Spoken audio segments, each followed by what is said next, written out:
morning, Todd. How are you doing today? I'm doing great, my friend. How are you? Fantastic. Look at this book cover. Oh, my God. This is what I want God to really look like. I want someone that's going to say, I asked you to listen to me. Now I'm telling you what to do. And this cover says so much. Yeah, it was really great artwork done by the team there. It's a terrific book. It tells you just about everything you want to know that you didn't know. Stories that are like not safe for radio, certainly. It's a lot of sex, a lot of debauchery, a lot of drug stories, a lot of behind the scenes stuff, working against and with, the different personalities in the business, including Vincent and Bischoff, all kinds of stuff like that. But you know what, though? You talk about the sex and the drugs and things. I've always looked at that as being, that's the fringe benefit of doing what you're doing. I've never looked at that as being a hardcore negative.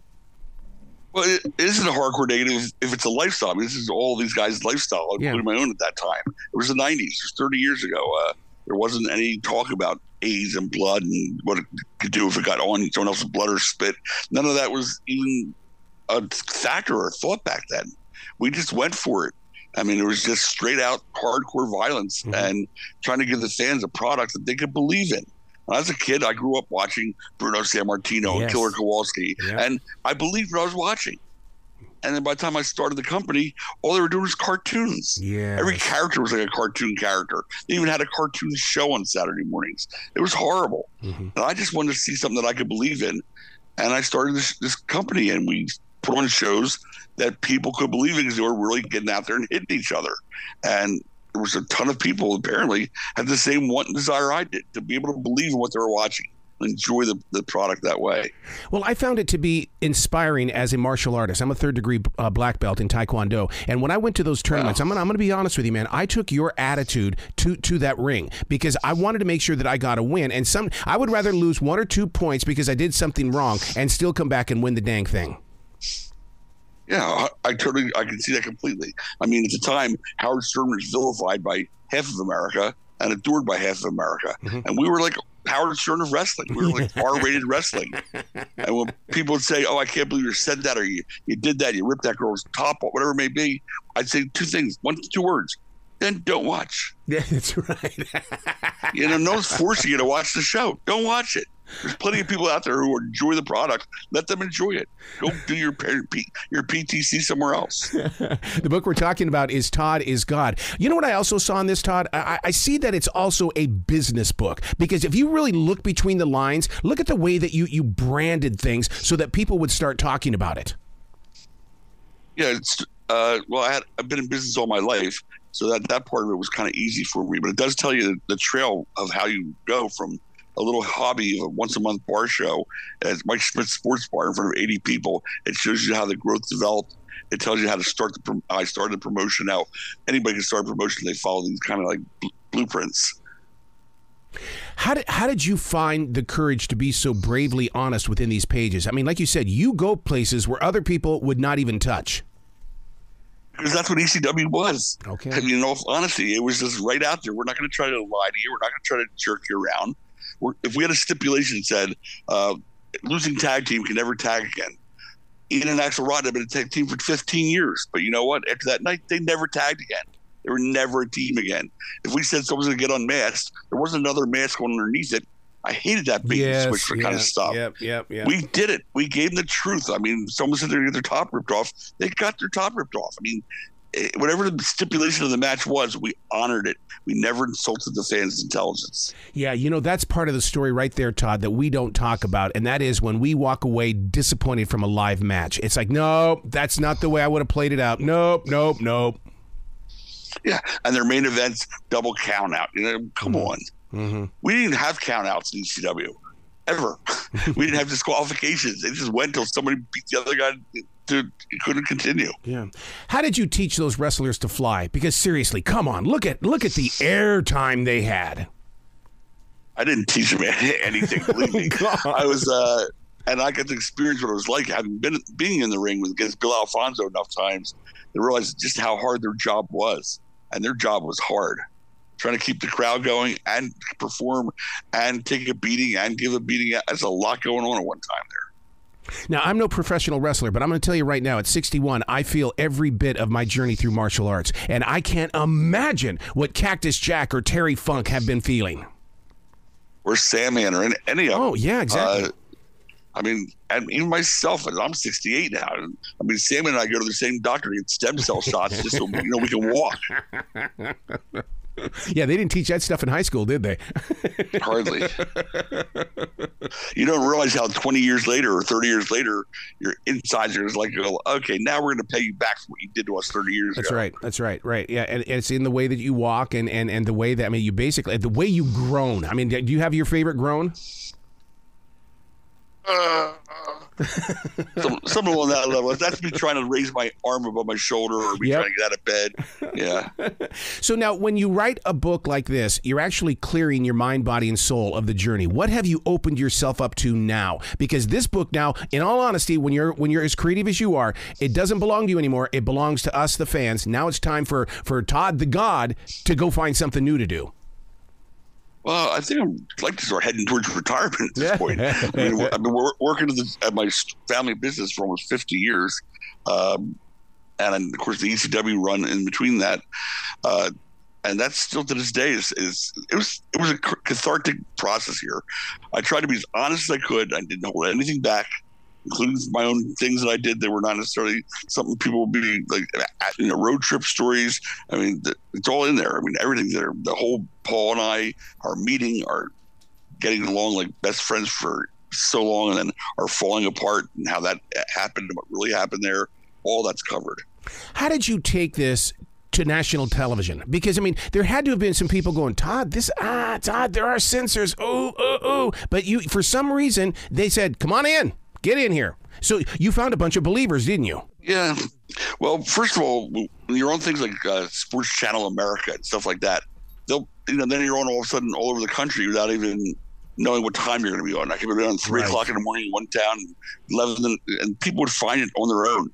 And once they found it, they just didn't leave. I had a guy come up to me at a convention literally 3 months ago, man in his 60s, and he said to me, I just want you to know, you saved my life. Mm-hmm. I said, I did? What did I do? Did I say I was the father? What do you mean I saved your life? And he said, no, I'm dead serious. He goes, I was suicidal. Yeah. Early 90s, and I turned this thing on, and at 2 o'clock in the morning, I saw your show. And I was riveted by what I was watching. I'd never seen anything like this. This isn't like any wrestling I've ever seen before. And you left the show with a cliffhanger. You have to wait till the following week to find out what happened. Mm-hmm. And I had to wait.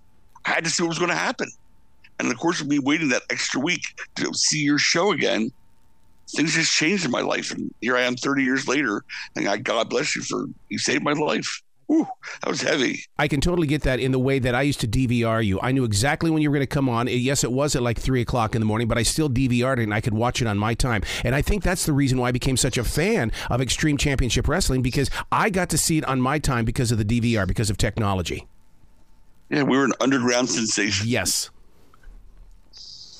So then the thing is that when you have all of these wrestlers and you know that you're going to the matches, how do you guarantee the match in the next city tomorrow night? Because, like I said, you're flying in that ring. You're hitting harder than anybody else has ever hit in the history of wrestling.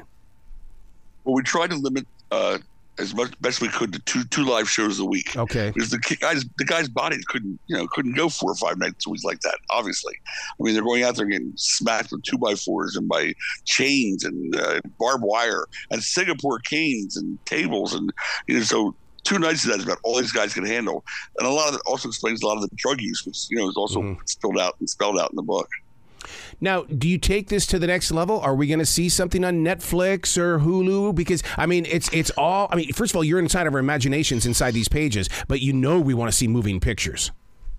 Of course, I totally understand that. Actually, I have a niece out in California who's in production, and she's been in touch with Amazon and a few other companies about doing a docuseries. So we'll see. They loved the book. They loved it. They said, we want to do more with it. We just got to figure out what we want to do.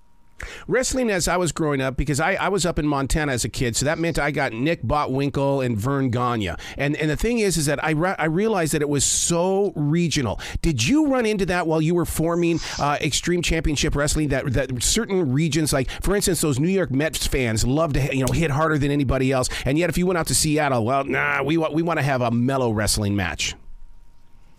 Yeah, we're on the East Coast, obviously, and first of all, starting in Philadelphia, which was already totally a heel town. I mean, they loved the heels, they hated the baby faces. That was just the kind of town. It's a blue collar town. It's just the way they are. You're going to come out there and try to be a pretty boy, the long hair and the flowing robe. They hate you already. Whether you're supposed to be a good guy or not, they don't care. I remember being in a match when I was still a fan. At our Civic Center here, it was the Freebirds against the Dynamic Dudes. It's hard to believe that Shane Douglas is what's a dynamic dude, but nonetheless, in the middle of the match, the fans just started booing every single thing Johnny Ace or Shane Douglas did and cheering for everything the Freebirds did. It was Garvin and Michael Hayes. And the guys in the ring were like lost. They didn't know what to do. Like they didn't know how to react to that. That's something that never been experienced before, but they booed every single thing. Now they do it like it's nothing today. Yeah. But back then it was unheard of. They were booing the good guys and cheering the bad guys. And that's what we are. Philadelphia's a hard hitting, like I said, blue collar, love the bad guys kind of town. Yeah. How did you deal with those in wrestling when they were coming from other leagues and they wanted to be a part of Extreme Championship Wrestling? But did you sit down with them and say, okay, we've got to change not only your image, but we've got to change your attitude as well? That would be like me being on a classic rock radio station and playing Michael Bolton my entire career. They didn't believe it. They didn't believe I was a classic rocker. Well, for openers, everybody who came in, and it didn't matter who it was and how big a star they were, had to do the job the first night in. And if they weren't willing to do that, then to me, they weren't willing to be a team player. Yeah. Like, we were not going to make this about any one individual being more important than the rest of the company so someone could hold us hostage down the road. We wanted, in that show, every act that came out, every match that came on, from the first to the last, had its own following kind of thing, had its own chant, had its own, everything was independent of each other, but we were all on the same team. So if someone said, no, I'm not doing a job, I'm not going to lose, I'd say, okay, well, then, we don't need you. You're not going to be part of the team. You're not going to do us any good, even with your name value coming from one show. We're looking for something to grow with, not somebody to come in just one time, get a payday, and leave. You bring up a very interesting point because I've been blessed with the opportunity to talk with a lot of wrestlers, and that word team is so important. It is driven into their soul. And if you were to ask any of them who've been in more than one, big, large company, what their favorite locker room of all time was, they all end up saying ECW. Yeah. They'd huddle around the monitor. I mean, 10, 12 guys huddling around the monitor watching other people's matches. I remember Hall coming back from the ring and going, what's everybody looking at? Yeah. What's going on? What I missed? I'm going, nothing. They're watching the next match because they want to help everyone, each other to succeed. I've never seen that before. Usually you do your match, you go, you get drunk, you leave. That's it. And I said, yeah, it was a whole different kind of atmosphere. And it was led by Terry Funk, who was the greatest of them all, if you ask me. Oh, my God. Just even hearing Terry Funk's name. I mean, that right there, to be with him at an arena and then to shake his hand at the end of one. Oh, my God. I mean, that man knew how to make a connection. And oh my God, yes. And for him to have written the foreword to my book, that meant a great deal to me because he was such an important part of what we did. I mean, I love Terry Funk. I still see him in the back of the dressing room right now, calling the young boys over who were like so in so much pain. They were hurt. They couldn't lift their arms. He said, all you got to do is get a rental car. And they all went, I'm sorry? Is he talking gibberish? What do you mean get a rental car? He goes, you get the insurance, you run into a stop sign, and they pay for all your medical bills. And the guys are going, oh, my God, I would never thought of that. This guy's, old school all the way. See, you could open up a school of how to survive in America the way that people are doing it secret, with a big secret attached to them. You're not kidding. But that was, like I said, he was to me, he was like the godfather in there. He was the guy that everybody went to, and he made everybody around him better. Without him, no one would ever have heard of Public Enemy and Shane and Sabu and people like that. Yeah. Yeah. Where does the wrestling world grow from here? Because, I mean, you set the stage. Now we have to keep the performance alive. Well, to be honest with you, I really like the fact that Paul took that whole thing with Roman Reigns and the Bloodline and turned it into like a one-year soap opera. Because what is wrestling? It's a soap opera for men, if you think about it, with athletics involved, so you don't feel like you're watching a real soap opera. But that's really what it is. And if you hit the right chord, as he's done with his whole storyline, it can go on for a year. We did it with Raven and Dreamer. Yeah. We did it with Raven and Sandman. First we interject his wife, then we interject the kid, the son Tyler. I mean, it was like we just keep expanding on the storyline and feeding into it, and people are emotionally invested in it, they're not going to, they want to see what's next. They got to see what's next. Like the guy that night, I got to see what happens next week. I can't not watch. Yeah. I'm so glad that you brought up the soap opera, because the one question that's right here in my notes, and I wish I could show you my notes, I've been staying away from it for 15 minutes, but I'm going to jump on it now. Will it ever grow beyond the soap opera stories and drama? I don't want it to change, but will people change? I mean, I can't predict the future, but I think right now is what you're seeing is what you've always seen, and each company that comes along tries to do their own thing and put their own, stamp on it. I think as long as Vince is still in control there, you're never going to get great storylines like you had when he left for those few months. Triple H was starting to build everything up to make it more interesting again. AEW, as I said, I can't stand watching people just jump up in the air, do 10 somersaults, land on the ground, and then stand back up again. They fall off a 10-foot ladder and they dust themselves off and go to the next spot. It's terrible. There's got to be a podcast somewhere inside of you, because I would love to sit there and listen to about 40 minutes of you telling the stories in your voice, in your passion still for this sport. Oh my gosh, that's what the book is me telling stories. I sat there on not a podcast, on Zoom with Sean 2 hours a day for 4 days a week for 8 months. And I just told him stories. He's the one who had to put them in chronological order because they were told out of, in no order at all. Yeah. He said, tell me a Sandman story. And 2 hours later, I'd be telling him still no more Sandman stories. But that's what it is. The book reads that way. Wow. It reads as though you're just hearing me tell stories. Tom Cruise was recently asked about his legacy. He says, I'm not interested in a legacy. I just want to entertain people. Do you feel the same way? Yeah, I mean, I'm thrilled that the legacy's already there. I mean, 30 years later, for people to still be chanting the letters, it's unheard of. I mean, I never expected that. So to me, the legacy's already built in. I don't have to prove anything to anybody. I'm just happy to go about my way and slowly drift off towards retirement. Tod the God, you got to come back to this show anytime in the future, sir. Oh, it was my pleasure, guys. It really was. Oh, well, you be brilliant today, okay? You too.